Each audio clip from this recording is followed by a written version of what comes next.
بہت ہی اہم ترین کتابوں میں شمار کی جاتی ہے۔ تو میں سمجھتا ہوں کہ سب سے پہلے آپ امداد امام اثر کے بارے میں بتائیں کہ اعجاز علی ارشد صاحب نے ان کے بارے میں کیا لکھا ہے اس کتاب میں۔ چونکہ اس کتاب کا بھی تعلق بہار سے ہے اور بہار کے ادیبوں اور شاعروں کے حوالے سے کتاب مرتب کی گئی ہے،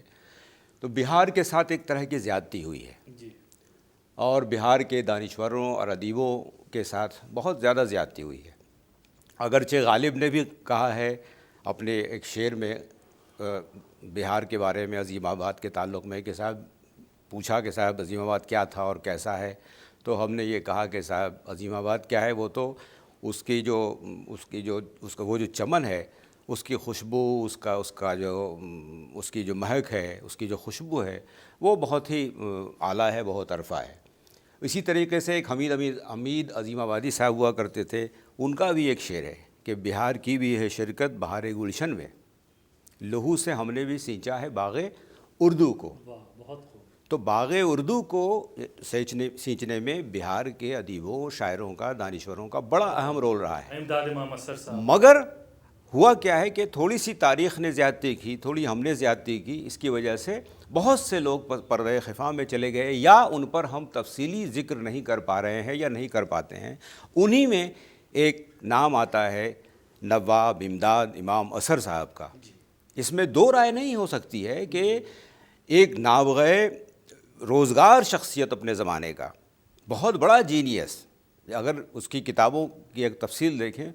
تو 20 کتابیں ایسی ہیں اور موضوعات بے تحاشا موضوعات، یہ نہیں کہ صاحب کسی ایک موضوع کو پکڑ کے اس پر لکھ رہے ہیں اور نہیں، مختلف موضوعات پر ان کی کتابیں موجود ہیں۔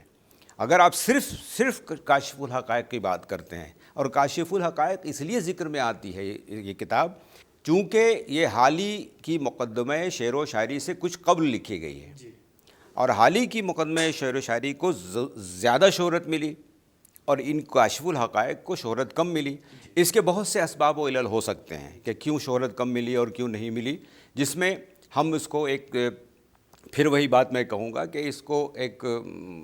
سازش کا بھی نتیجہ ہم کہہ سکتے ہیں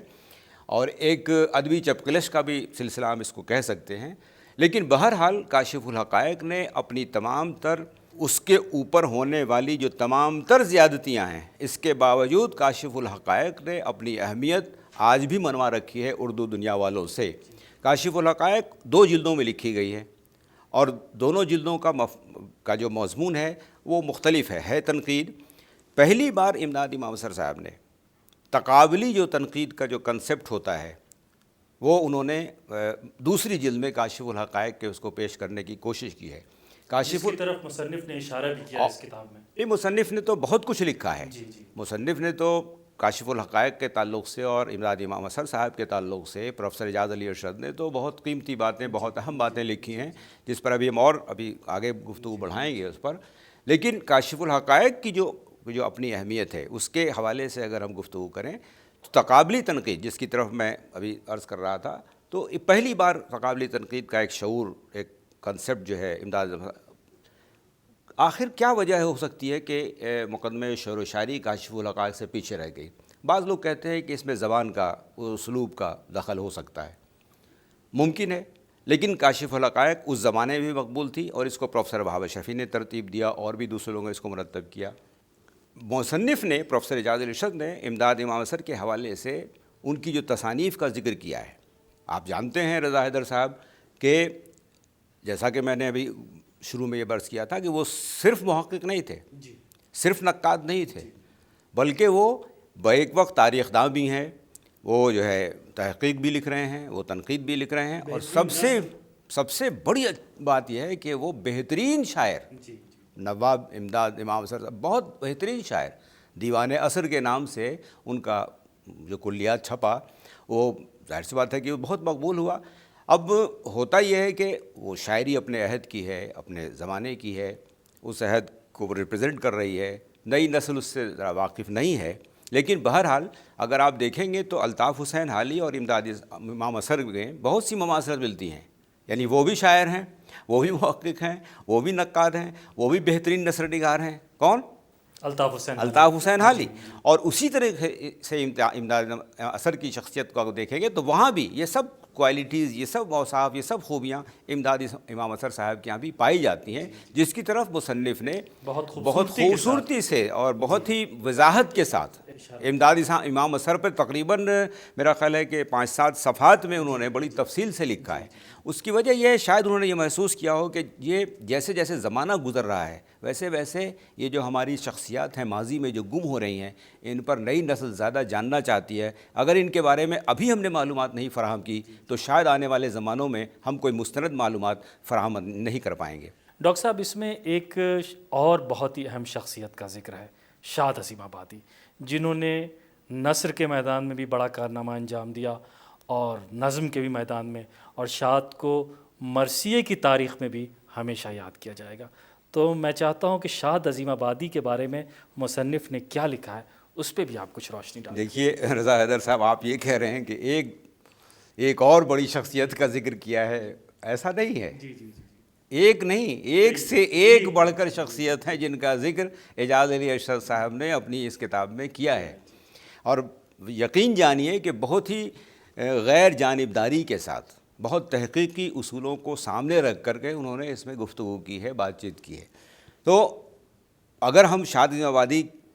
کے بارے میں غور کریں تو ان کے بارے میں بھی بہت صاف ستھرے انداز میں آپ کہہ سکتے ہیں کہ اپنے عہد کی ایک بہت بڑی شخصیت، تاریخ ساز شخصیت۔ ایسی شخصیتیں ادب میں روز روز جنم نہیں لیتی، روز روز پیدا نہیں ہوتی ہیں۔ ورسٹائل ہے، ششجہد شخصیت ہے، علم اور فن اور شاعری کا ایک سمندر ہے جو ان کے یہاں لہریں مان رہا ہے۔ کیا نہیں کیا ہے شاد عظیم آبادی صاحب نے؟ آپ مرثیے کی بات کریں تو، آپ مثنوی کی بات کریں تو، آپ فکشن ناول کی بات کریں تو، اور اگر غزل میں اجتہاد کی بات کریں تو غزل کی پوری روایت شاد عظیم آبادی کے ساتھ بھی وہی ہوا ہے جیسا کہ میں نے گفتگو شروع کی ہے کہ ہم لوگوں جن کا تعلق بہار سے ہے اور بہار کے جو دانشور رہے ہیں ان کے ساتھ تھوڑی سا معاملات ایسے رہے ہیں کہ وہ اس طرح سے ان کو پروجیکشن نہیں مل پایا جس کے وہ حقدار تھے، جو جتنا ان کو ملنا چاہیے تھا۔ تو شاد عظیم آبادی کے مرثیوں کی خاص بات کیا ہو سکتی ہے؟ آخر مرثیے تو بہت لوگوں نے کہے ہیں کہ شاد عظیم آبادی کے مرثیے آخر کن بنیادوں پر اپنے دوسرے معاصر سے مختلف ہوں گے۔ اب اس میں آپ اگر ڈوبیں گے، ظاہر سی بات ہے کہ یہ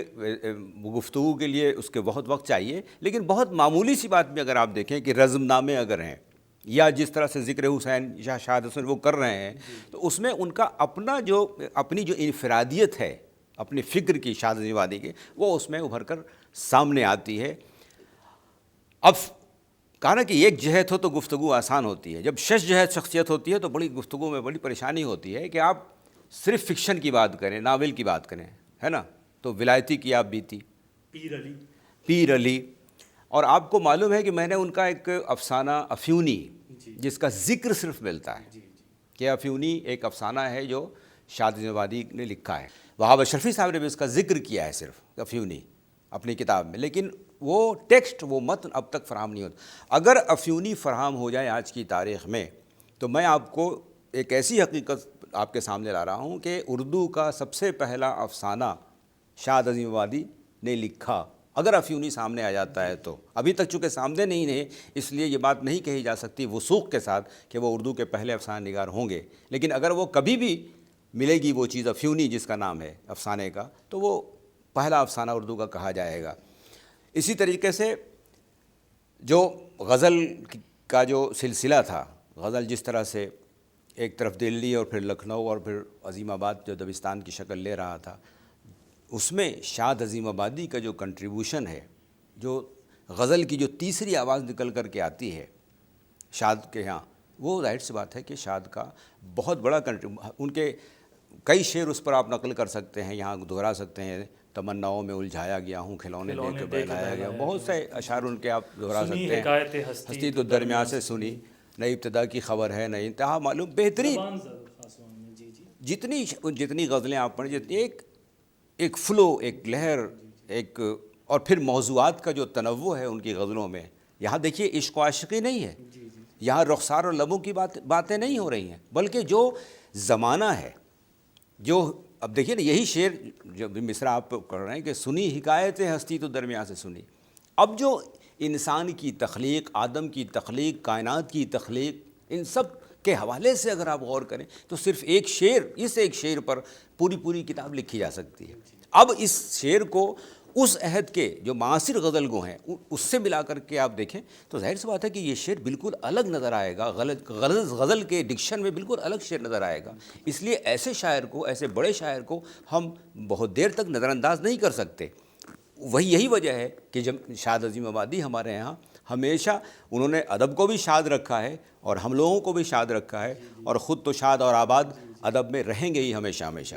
ڈاکٹر صاحب کس پہ بات کی جائے، ہر ذرہ جو ہے وہ اس کتاب میں آفتاب ہے۔ جمیل مظہری کا بھی بڑی خوبصورتی کے ساتھ اس کتاب میں ذکر کیا ہے مصنف نے۔ آپ یہ تو دیکھیے کہ نام کتنا سوچ سمجھ کے رکھا گیا، یہ بہار ہے، اور بہار کا مطلب یہ ہے کہ جب بہار آتی ہے تو پھولوں کی کوئی تفریق اور تمیز نہیں ہوتی ہے، جو پھول کھل رہا ہے وہ اس پہ شباب آیا ہوا ہے، اور ہر پھول اپنے اندر ایک خاص طرح کی خوشبو، ایک خاص طرح کا رنگ، ایک خاص طرح کی اٹریکشن رکھتا ہے۔ اس لیے ہر آدمی اس میں، اس باغ میں، اس بہار کا لطف لینے کے لیے آتا ہے۔ یہی وجہ ہے کہ اس کتاب کا نام بہار کی بہار رکھا گیا۔ اب آپ امدادی مظہر کی بات کریں، آپ جمیل مظہری کی بات کریں، آپ شاد عظیم آبادی کی بات کریں، آپ وہاب اشرفی کی بات کریں، آپ رشیدۃ النساء کی گفتگو کریں، کس پر گفتگو کریں گے؟ جو ذرہ جہاں ہے وہاں آفتاب ہے۔ میں نے اب اگر آپ آتے ہیں اس کی طرف، یعنی شاعری کے حوالے سے گفتگو ہم لوگ کر رہے تھے ابھی، اب صرف جمیل مظہری کو ہی لے لیں تو اب ایک دوسرا نابغہ روزگار شخص آپ کے سامنے کھڑا ہے اور آپ سے بار بار سوال کر رہا ہے کہ صاحب میں جمیل مظہری ہوں، میرا کیا ہے؟ اب جمیل مظہری آپ پھر تصور کیجئے ایک بار، کیا میں تو کبھی کبھی رضا حیدر صاحب اس پر غور کرتا ہوں، سوچتا ہوں کہ کیا وہ عہد تھا، کیا وہ زمانہ تھا، اور کہ لوگ کس طرح لکھتے تھے، کس طرح خوش و خضوع کے ساتھ ادب میں انوالو رہتے تھے، اور کئی پہلو پر بیک وقت قلم اٹھا رہے ہیں۔ جمیل مظہری بہترین غزل گو، نظم بہت اچھے نظم گو، یعنی لوگ کہتے ہیں کہ اقبال، علامہ اقبال کا اثر بھی ان پر تھا، ان کا ڈکشن، ان کا آہنگ، ان کے یہاں نظموں میں جو فلو ہے، جو موضوعات ہیں ان کے، اس میں لوگ کہتے ہیں کہ اقبال کا اثر ان پہ تھا اور ہے۔ اب آپ ان کی ایک مثنوی ہے آب و سراب، اپنے آپ میں بہترین مثنوی آب و سراب، آپ نے اور لوگ جانتے ہیں اس کے بارے میں کہ بہت مشہور مثنوی، اس کا ذکر بھی کیا مصنف نے، جس میں تخلیقی جو صورتحال ہے دنیا کے حوالے سے، اور یہ ایک بہت ہی مطلب فلسفیانہ اور فکری اعتبار سے جمیل مظہری نے اس میں موضوع کو اٹھایا ہے آب و سراب میں، اور اس پر اس مثنوی کا ایک فلو ہے، ایک بہاؤ ہے نظم میں، اور فکر لگتا ہے کہ اود کر کے چلا آ رہا ہے، اور شاعر اپنا لکھ رہا ہے اس موضوع پر اظہار خیال کر رہا ہے۔ تو آب و سراب، اب تیسرا پہلو لے لیجئے، پھر یہ آدمی جو جمیل مظہری ہے یہ افسانہ نگار بھی ہے۔ اس کے افسانے اس طرح کے افسانے ہوا کرتے تھے کہ اس نے پورے عہد کو متاثر کیا ہے۔ ایک افسانہ ان کا چھپا تھا ندیم میں، اس کا نام تھا فرض کی قربان گاہ پر، وہ 2 قسطوں میں چھپا، طویل افسانہ تھا، بعد میں اس کو ایک ناولٹ کی شکل دے کر کے بھی بعد میں اس کو لوگوں نے چھاپا، جس کا نام تھا رکھا گیا شکست و فتح۔ اب وہ افسانہ لکھا انہوں نے اپنے ایک موضوع کے اعتبار سے، اور چونکہ وہ بنیادی طور پر وہ بہت فکر کے آدمی تھے اور بہت فلسفیانہ اعتبار سے بہت سوچ کے کوئی کام کرتے تھے اور لکھتے تھے، تو اس شاعری میں فلسفیانہ بے تحاشا فلسفیانہ اثر ہے۔ اب اس موضوع پر انہوں نے لکھا فرض کی قربان گاہ پر، ایک عنوان رکھا انہوں نے اس افسانے کا۔ آپ کو معلوم ہونا چاہیے کہ اسی عنوان سے مناسبت رکھتے ہوئے کم سے کم 10 افسانے دوسرے لوگوں نے لکھے، جمیل احمد کندھائی پوری ہیں اور دوسرے صاحب ہیں اور تیسرے صاحب ہیں۔ صرف عنوان کی مناسبت سے بھی غور کریں تو جمیل مظہری کا یہ اثر ہے اردو افسانہ نگاری کا، اس عہد کی افسانہ نگاری پر کہ دوسرے لوگ جو لکھنے والے ہیں وہ موضوعات تو لے رہے ہیں